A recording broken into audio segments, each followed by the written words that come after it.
ощущение вращения, как будто ты весь мир обидел и нет прощения. Как будто кто-то вывернул все клетки наизнанку, и гениальный доктор не поможет исцелению. Как будто ты спортсмен уже который год не в форме, боец, попавший в плен во вражеской униформе. Как будто в камере сидишь холодной одиночке, и часовой вот-вот зайдет и даст тебе по почкам. Как будто перекрыли воздух в субмарине, и через миг ты подорвешься на фашистской мине.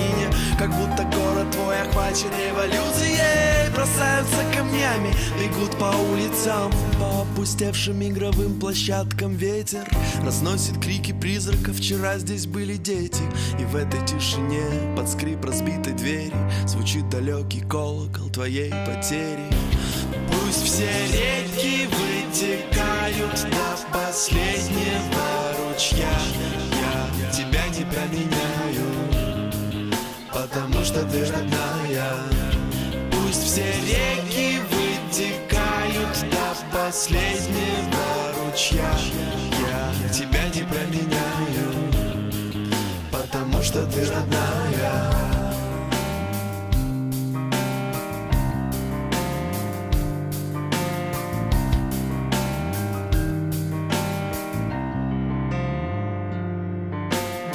Тебе знакомо это бесконечное вращание, когда в твоих сосудах кровь на грани закипания, когда состав слетает с рельс, не дотянув до станции, и самый лучший солдат бежит в отчаянии. А ты готов вдыхать ее до головокружения, гореть в ее аду до полного самосожжения, стоять над бездною, держаться за руки и чувствовать, как тихо замерла вселенная, а дальше падать вместе на предельной скорости, туда, где ядерными взрывами сияет солнце, туда, где с гор срывает реки водопадами, и крики птиц разлетаются по автострадам, туда, где мы навеки связаны одной нитью.